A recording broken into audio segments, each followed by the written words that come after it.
오늘 하나님의 말씀을 듣는 우리 모든 성도님들에게 하나님의 은혜가 풍성히 임하시길 바랍니다. 오늘 우리가 은혜 받으실 하나님의 말씀은 구약성경 신명기 8장 1절부터 6절까지 말씀입니다. 우리 오늘 본문 말씀을 아까 읽었지만 우리 다시 한번 함께 한 절씩 번갈아 가면서 읽겠습니다. 제가 먼저 읽겠습니다. 내가 오늘 명하는 모든 명령을 너희는 지켜 행하라. 그리하면 너희가 살고 번성하고 여호와께서 너희의 조상들에게 맹세하신 땅에 들어가서 그것을 차지하리라.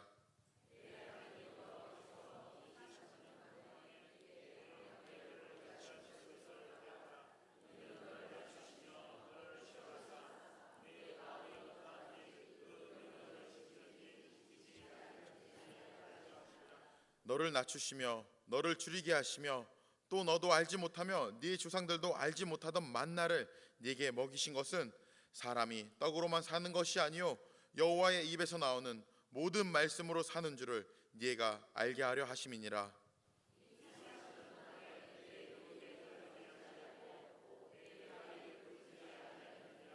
너는 사람이 그 아들을 징계함 같이 네 하나님 여호와께서 너를 징계하시는 줄 마음에 생각하고 그의 길을 따라가며 그를 경외할지니라. 아멘. 신명기 8장 1절에서 6절 말씀으로 광야의 길을 걷게 하신 이유, 이러한 제목의 하나님 말씀을 증거해 드리겠습니다. 여러분, 신명기라는 말의 의미는 다시 주시는 명령이다 라는 뜻입니다. 그래서 신명기 말씀은 이스라엘 백성들이 애굽에서 나와서 광야를 지나고 하나님이 약속하신 가나안 땅에 들어가기 바로 직전에, 요단강 건너기 전에 모압 평지라는 곳에서 하나님께서 모세를 통해서 그동안 광야에서 40년 동안 주셨던 말씀들을 다시 요약해서 이스라엘 백성들에게 주시는 말씀입니다. 그래서 신명기는 반복해서 주시는 말씀입니다. 여러분, 반복하는 것, 왜 반복하겠습니까? 정말 중요하기 때문에 반복하는 겁니다. 그만큼 우리에게 중요한 말씀이라는 것을 믿으시길 바랍니다. 오늘 말씀 서론으로 신명기 8장 1절 말씀을 우리가 함께 읽겠습니다. 신명기 8장 1절 말씀 함께 읽겠습니다. 내가 오늘 명하는 모든 명령을 너희는 지켜 행하라. 그래야하면 너희가 살고 번성하고 여호와께서 너희의 조상들에게 맹세하신 땅에 들어가서 그것을 차지하리라. 아멘. 내가 명하는 모든 명령을 너희는 지켜 행하라 라고 했습니다. 여러분, 모든 명령을 지켜 행하라 그러면 우리 마음이 어떻습니까? 모든 명령을 지키라니까 갑자기 어깨가 무거워집니다. 왜냐하면 모든 명령이라고 하면 그 명령을 지키지 못한다는 생각이 들기 때문입니다. 나 지난 주일에 예배 빠졌는데, 저번에 나 헌금 안 드렸는데, 이런 생각도 나고, 또 오늘 예배 드려 나올 때는 은혜스럽지 못하게 남편이랑 진짜 대판 싸우고 나왔는데, 이런 생각이 들 수도 있습니다. 그러면 그 다음에 하나님께서 뭐라고 말씀하셨냐면, 그리하면 너희가 살고 번성하고 여호와께서 너희의 조상들에게 맹세하신 땅에 들어가서 그것을 차지하리라 라고 말씀하십니다. 여러분, 하나님은 우리가 살기를 원하신다라는 말씀입니다. 우리가 죽는 것을 원치 않으시고 우리가 살기를 원하십니다. 그리고 하나님께서 약속하신 것, 그 모든 좋은 것들을 우리가 다 풍성히 얻으면서 살기를 원하신다라는 말씀입니다. 그래서 모든 명령을 지켜 행하라 라는 이 하나님의 말씀은 우리에게 부담을 주시는 말씀이 아닙니다. 오히려 이것은 우리에게 복을 주시는 말씀이라는 것을 믿으시길 바랍니다. 이스라엘 백성들이 광야에서 40년 동안이나 어려운 생활을 했습니다. 그 다음 이제는 가나안 땅에 들어가서 풍성히 복을 받기 위해서 지금까지 경험했던 것들이 헛되지 않기 위해서 하나님께서 모세를 통해서 이스라엘 백성들에게 말씀을 주시는 겁니다. 그래서 오늘은 광야의 길을 걷게 하신 이유에 관해서 우리가 하나님께로부터 풍성한 복을 받는 말씀을 세 가지로 말씀드리겠습니다. 첫째로, 광야와 같이 여러 가지 어려운 상황은 하나님께서 우리의 믿음을 확인하시는 과정입니다. 둘째로, 이 세상의 모든 은혜는 하나님의 말씀으로 말미암아 임하는 것입니다. 셋째로, 여러 가지의 어려움의 근본 원인은 우리의 죄 때문에 다가오는 것입니다. 여러분, 우리가 이 세상을 살아가면서 여러 가지 문제도 많이 겪고 고생도 많이 하면서 살아갑니다. 그러나 그러한 고생들이 헛고생이 아니라 이제는 유익한 행복의 걸음이 되기 위해서 하나님께서 오늘 말씀을 저와 여러분에게 주시는 것을 믿으시고 말씀대로 순종해서 하나님께로부터 복을 풍성하게 받으시길 바랍니다. 광야의 길을 걷게 하신 이유, 첫째로 하나님께서 우리의 믿음을 확인하시는 과정입니다. 우리 신명기 8장 2절 말씀을 함께 읽겠습니다. 신명기 8장 2절 말씀 함께 읽겠습니다. 시작. 네 하나님 여호와께서 이 40년 동안에 네게 광야길을 걷게 하신 것을 기억하라. 이는 너를 낮추시며 너를 시험하사 네 마음이 어떠한지 그 명령을 지키는지 지키지 않는지 알려 하심이라. 아멘. 이스라엘 백성들이 40년 동안 광야 생활을 했습니다. 그러면 왜 하나님께서 이스라엘 백성들이 광야길을 40년 동안이나 걷게 하셨냐는 그 이유를 우리가 알아야 합니다. 이스라엘 백성들이 애굽에서 나올 때에 홍해를 지나서 광야에 들어갔습니다. 그리고 계속 진행해서 시내산까지 왔습니다. 그리고 하나님은 이스라엘 백성들이 그 시내산에서 한 1년 정도 지내다가 가나안 땅에 들어가게 하려고 하셨습니다. 분명히 하나님께서 이스라엘 백성들에게 복을 주시겠다고 말씀하셨는데, 그렇게 약속하셨는데 이스라엘 백성들이 원망하고 불평하고 부정적인 생각을 했습니다.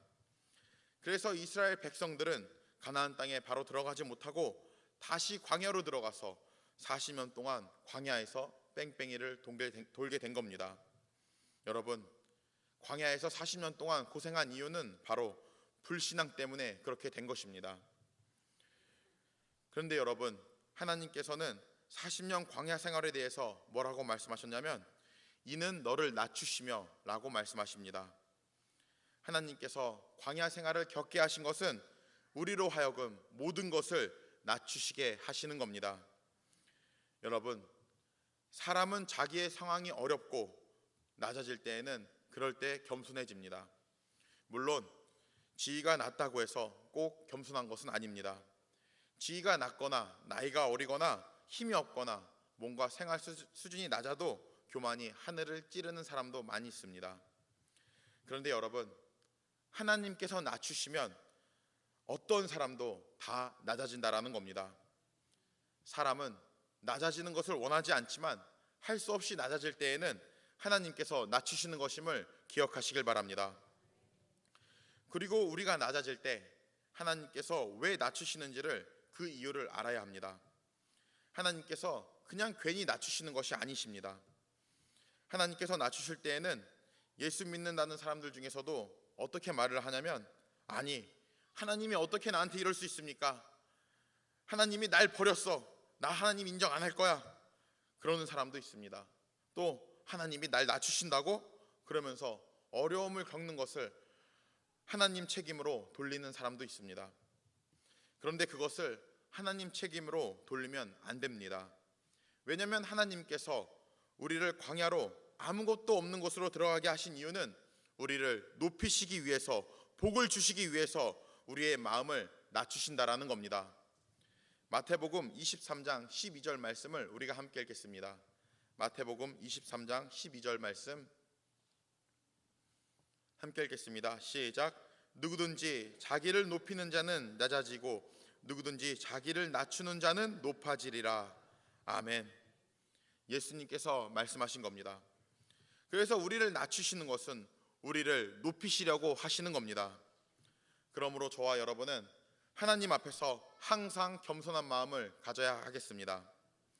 그래서 낮춘다라는 말은 광야에서와 같이 여러 가지 힘든 상황들을 통해서 하나님 앞에서 겸손한 자세를 가지라는 의미라는 것을 믿으시길 바랍니다. 그 다음 낮추신다고 하셨고, 그 다음에는 시험하신다라고 하셨습니다. 우리 마음이 어떠한지 하나님께서 우리 마음을 보시기를 원하신다는 뜻입니다. 그런데 하나님은 전지전능하신 하나님이십니다. 이미 우리의 마음을 다 알고 계십니다. 여러분, 우리는 원래 죄인입니다. 그래서 하나님은 일부러 우리의 마음을 보실 필요가 없습니다. 그런데 왜 하나님께서 우리의 마음을 알려고 하시는 겁니까? 그 다음 말씀에 뭐라고 나와 있습니까? 내 마음이 어떠한지 그 명령을 지키는지 지키지 않는지 알려 하심이라 라고 말씀하십니다. 명령을 지킨다라는 말은 행동하는 것, 즉 우리의 반응을 말하는 겁니다. 그래서 우리의 마음은 죄성이 가득하지만 시험이 다가왔을 때에 그 죄성 그대로 내가 하고 싶은 대로 말하고 행동할 것인지, 아니면 반대로 죄성이 튀어나오라고 할 때 죄성이 튀어나오지 않도록 할 것인지, 이것은 우리가 해야 된다라는 말씀입니다. 결국 하나님께서 우리 마음을 보시는 것은 우리가 하나님 기쁘신 대로 사는지 아니면 하나님 기쁘신 대로 살지 않는지 우리의 반응을 보기를 원하신다라는 말씀입니다. 그래서 하나님께서 우리를 시험하신다는 것은 우리가 어떻게 반응하는지를 보고 싶어 한다는 뜻이므로, 저와 여러분은 좋든지 나쁘든지 어떠한 상황이라도 하나님 앞에서 하나님 기뻐하시는 반응을 보이시길 바랍니다. 그래서 첫 번째 교훈은 힘들고 어려운 상황에서 우리가 어떤 반응을 했느냐는 겁니다. 이스라엘 백성들은 원망하고 불평하고 그래서 광야에서 40년 동안 고생을 했습니다. 광야 생활할 때 어땠습니까? 광야 생활할 때도 원망하고 불평하고 심지어 하나님을 대적했습니다. 그러나 우리는 오늘 말씀을 교훈 삼아서 우리에게 문제가 다가오면 회개할 것은 회개하고 감사할 것은 감사하면서 하나님 기쁘신 뜻대로 순종하고 충성하시길 바랍니다. 그 다음 둘째로, 이 세상의 모든 은혜는 하나님의 말씀으로 말미암아 임하는 것입니다. 신명기 8장 3절 4절 말씀을 우리가 함께 읽겠습니다.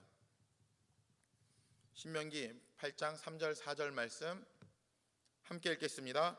너를 낮추시며 너를 줄이게 하시며 또 너를 알지 못하며 네 조상들도 알지 못하던 만나를 네게 먹이신 것은 사람이 떡으로만 사는 것이 아니요 여호와의 입에서 나오는 모든 말씀으로 사는 줄을 네가 알게 하려 하심이니라.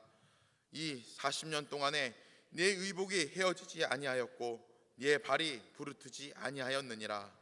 아멘. 낮추시면서 줄이게 하셨다라고 했습니다. 이것은 사람이 진짜 살지 못하는 상황으로 인도하시는 겁니다. 그런 상황으로 하나님께서 인도하시는데 아무것도 먹을 것이 없어서 정말 굶어 죽는 상황에서 하나님께서는 만나를 내리셔서 살게 하셨습니다. 또한 40년 동안 한참을 걸었는데도 어땠습니까? 발이 부르트지 않았고, 그리고 40년 동안 옷이 하나도 헤어지지 않았습니다. 이것은 완전한 하나님의 기적입니다. 그래서 여러분, 사람이 살지 못하는 상황에서 하나님이 살리셨다라는 말씀입니다. 그런데 여러분, 이스라엘 백성들이 진짜 죽을 것 같은 상황에서 하나님께 감사함으로 기도해서 하나님 하늘에서 만나가 내렸습니까? 아닙니다. 이스라엘 백성들은 원망하고 불평했습니다. 모세한테 어떻게 말했냐면, 야 모세야, 우리를 아무것도 먹을 것이 없는 광야까지 인도해서 우리를 여기서 굶어 죽이려고 했어? 이제는 진짜 먹을 것 다 떨어지고 하나도 없는데 완전히 죽게 생겼잖아 라고 원망하고 불평했습니다. 그래서 모세가 어떻게 했습니까? 하나님께 기도했습니다. 하나님 어떻게 하죠? 그랬더니 하나님께서 만나를 내려주신 겁니다. 모세가 기도해서 하나님께서 만나를 내려주셨습니다. 그리고 이것이 하나님의 계획이라서 만나를 주신 겁니다. 광야에서 아무것도 먹을 것이 없을 때에 진짜 완전히 죽는 상황, 완전히 망하는 상황에서 하나님의 기적으로 만나를 내려주셨다라는 말씀입니다. 여러분, 우리가 살면서 이런 일들이 항상 있습니다. 우리 성도님들도 여러분 경험을 했을 겁니다. 우리가 살다 보면 야, 이제 완전히 죽었다, 완전히 망했다, 이런 상황인데 희한하게 망하지 않고 넘어갈 때가 많이 있습니다. 살다 보면 이런 일들이 틀림없이 생깁니다. 안 믿는 사람이나 믿는 사람이나 똑같습니다.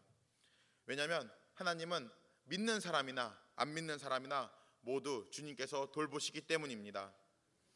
그런데 하나님께서 돌보시는데 믿는 사람과 안 믿는 사람의 차이가 뭐냐면, 안 믿는 사람은 하나님의 마음이 아프신데도 불구하고 계속해서 돌봐주시는 것이고, 그러나 믿는 사람들은 6일 동안은 내 마음대로 살았을지라도 일주일에 한 번은 이렇게 하나님 앞에 나오니까 그래도 그날은 하나님 마음이 편하신 겁니다. 그래서 하나님은 믿든지 안 믿든지 모든 사람을 다 도와주시는데, 기분 좋게 도와주시느냐 아니면 마음이 아프게 도와주시느냐, 그 차이라는 겁니다. 하나님은 믿는 사람이나 안 믿는 사람이나 모두에게 똑같이 햇빛과 비를 내려주십니다. 그래서 우리가 안 믿는 사람을 전도할 때에는 모든 것이 다 하나님의 은혜입니다 라고 하나님께 감사드려야 된다고 전할 수 있어야 합니다. 그래서 여러분, 하나님께서 우리에게 문제를 허락하시고 진짜 완전히 망하는 상황, 진짜 죽는 상황에서 하나님의 기적을 체험하게 하신 이유는 사람이 떡으로만 사는 것이 아니요 하나님 입으로 나온 모든 말씀으로 산다라는 것을 알게 하신다는 겁니다. 그런데 이 말씀 우리가 어디서 많이 들어본 말씀입니다. 지난 주일에도 들으셨습니다. 예수님께서 광야에서 40일 금식하신 이후에 마귀가 돌로 떡덩이가 되게 하라 라고 예수님을 시험했을 때 예수님께서 마귀에게 사용하신 말씀입니다. 이 말씀은 원래 하나님께서 모세를 통해서 주신 말씀이고, 예수님은 하나님의 말씀으로 마귀를 물리치신 겁니다. 그래서 이 말씀의 의미가 뭐겠습니까? 나는 먹지 못해서 죽더라도 하나님 말씀만 따르겠습니다. 나는 원래 죽을 수밖에 없는데 하나님께서 나를 살리신 것은 하나님 말씀의 기적의 역사다 라는 뜻입니다. 결국 우리가 사는 것은 하나님께서 우리에게 기적을 베풀어 주셔서 우리가 사는 것임을 기억하시고 늘 하나님께 감사드리고, 그래서 예수님처럼 하나님 말씀에만 순종하는 성도가 되시길 바랍니다. 광야의 길을 걷게 하신 이유 두 번째 교훈은, 우리가 사는 것은 모든 것이 다 하나님의 은혜이고 하나님의 은혜는 하나님의 말씀으로 말미암아 일어나는 것이라고 말씀드렸습니다. 사랑하는 성도 여러분, 하나님께서 우리에게 복을 주시는 것을 늘 기억하시고 하나님께 늘 감사하시길 바랍니다. 광야의 길을 걷게 하신 이유 셋째로, 여러 가지 어려움의 근본 원인은 우리의 죄 때문에 다가오는 것입니다. 신명기 8장 5절 6절 말씀을 우리가 함께 읽겠습니다. 8장 5절 6절 말씀 우리 함께 읽겠습니다. 시작. 너는 사람이 그 아들을 징계함 같이 네 하나님 여호와께서 너를 징계하는 줄 마음에 생각하고 네 하나님 여호와의 명령을 지켜 그의 길을 따라가며 그를 경외할지니라. 아멘. 질문하겠습니다. 여러분, 우리가 문제를 당할 때, 어려움을 겪을 때는 무슨 일 아니면 무슨 일이겠습니까? 다들 잘 알고 계십니다. 회개할 일 아니면 감사할 일입니다. 그런데 대부분의 문제는 회개할 일 때문에 다가오는 겁니다. 그러면 여러분, 이스라엘 백성들이 1년이면 들어갈 가나안 땅을 왜 광야를 40년 동안 돌면서 그렇게 고생하면서 생활했습니까? 앞에서 말씀드렸다시피 결국에는 죄 때문입니다. 하나님의 기적으로 이스라엘 백성들이 가나안 땅 앞까지 인도함을 받았고, 그래서 하나님께서 복을 주시겠다고 분명히 말씀을 주시고 가나안 땅에 들어가서 정복하라고 말씀하셨습니다. 그런데 이스라엘 백성들이 가나안 땅을 점탐해 보니까 가나안 땅 사람들이 키도 크고 아주 덩치도 크고 그러니까 자기들보다 세 보이고 강해 보이니까 하나님께, 하나님 나 여기 못 들어가요, 그 복 못 받아요 라고 했습니다. 그래서 하나님께서 이스라엘 백성들에게 분명히 복을 주시겠다고 약속하시고 말씀을 주셨음에도 불구하고 이스라엘 백성들은 자기의 인간적으로 생각하고 가나안 땅을 정복하지 못한다고 한 겁니다. 결국 하나님 말씀을 믿지 않는 죄로 인해서 광야에서 40년간 고생을 한 겁니다. 여러분, 하나님 말씀에 순종하다 죽으면 그것이 복입니다. 애굽에서 나와서 가나안 땅을 가는 기간은 한 1년 정도는 광야를 지나가게 되어 있습니다. 하나님의 말씀을 배우려면 우리에게도 광야가 필요합니다. 이스라엘 백성도 광야에서 1년 동안 하나님 말씀만 받으면서 그렇게 생활했습니다. 그래서 여러분, 우리의 믿음이 자라는 시기가 언제냐면은 어려운 상황에서 하나님께 기도하고 하나님을 체험하고 그렇게 하나님을 알아가면서 말씀을 배워가면서 믿음이 자라는 겁니다. 이제는 사업도 별로 시원치 않고 직장에서도 잘리고 어디 들어갈 곳도 없고 그동안 벌어놓은 거 통장에 있는 것도 거의 다 떨어져 가고 이제 아무것도 없게 될 때에, 그럴 때는 성경 말씀을 보고 배우는 시간이라는 겁니다. 그러므로 그 시간을 헛되게 보내지 말고 충성스럽게 말씀 읽고 기도하면 가나안 땅으로 바로 들어가게 되는 겁니다. 그런데 말씀을 잘못 받으면, 순종하지 않으면 계속 광야로 이어지는 겁니다. 사실 이스라엘 백성들이 1년 동안 훈련받기 위해서 광야에서 지낸 것은 힘들고 어려운 상황에서 만나도 먹고 하나님의 그 기적을 경험하는 것은 그것을 통해서 하나님을 제대로 알고 하나님 말씀대로만 따르게 하시는 겁니다. 그런데 여러분, 훈련 기간이 지났는데도 불구하고 오랜 시간 문제가 계속해서 지속되면 그렇게 고난당하는 것은 하나님의 징계입니다.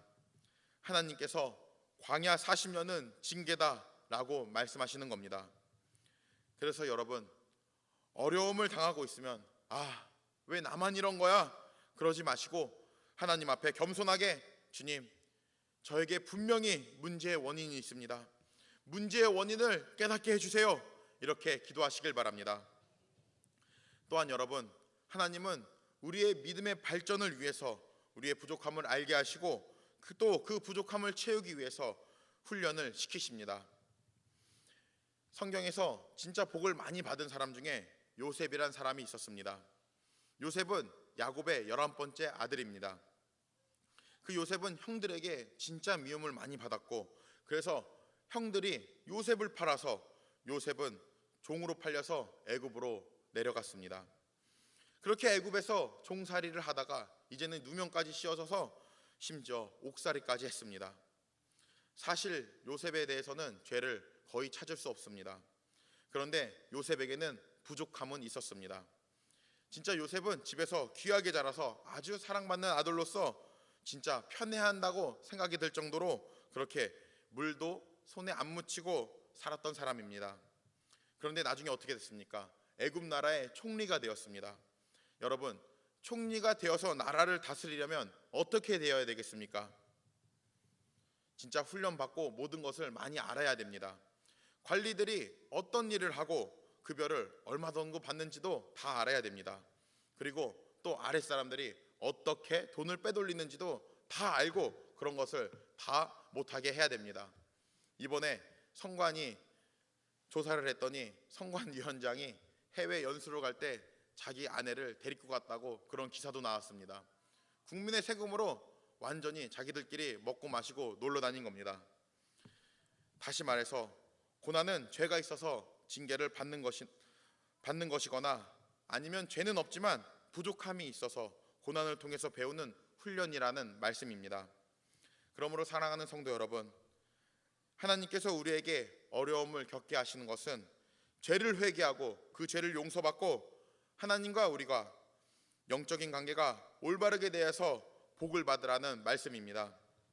그러나 죄로 인한 고난이 아니라 그 어려움이 훈련일 경우에는 진짜 우리가 감사드리면서 고난을 이기고 하나님께서 요셉을 높여주신 것을 우리가 늘 기억하면서 늘 범사에 하나님께 감사함으로써 복을 받는 성도가 되시기를 바랍니다. 오늘 말씀 다 전했습니다.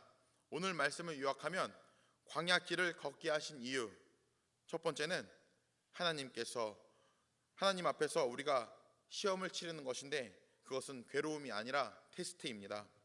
하나님께서 우리의 믿음을 확인하시는 과정이라고 말씀드렸습니다. 두 번째는 우리가 이 세상을 사는 것은 모든 것이 다 하나님의 은혜입니다. 그래서 우리가 어려움 가운데 있을지라도 하나님께 도와달라고 진짜 진실로 기도하고 그러면 하나님께서 도와주시고 살려주신다고 말씀드렸습니다. 세 번째는 여러 가지 어려움의 근본 원인은 대부분 우리의 죄 때문입니다. 그러나 죄가 아니라면 그 고난은 훈련으로서 우리의 부족함을 채우는 것이라고 말씀드렸습니다. 저와 여러분은 오늘 말씀을 통해서 우리가 그동안 어떻게 지내왔는지 되돌아봐야 됩니다. 우리가 하나님 은혜로 지내온 것인데 불평하고 원망했던 것들, 그리고 그 은혜를 감사하지 못하고 당연하게 여겼던 것들, 그런 것들 다 되돌아보고 회개하고 돌이켜야 됩니다. 그래서 앞으로는 겸손한 마음으로 하나님을 경외하시길 바랍니다. 그리고 우리에게 문제가 다가올 때는 회개할 일 아니면 감사할 일이므로 우리가 그러한 문제들을 통해서 믿음이 더욱 성장하고 하나님 영광을 위해서 신앙생활하면서 하나님께로부터 기도 응답받고 복을 받는 행복한 삶을 사는 성도가 다 되시길 바랍니다.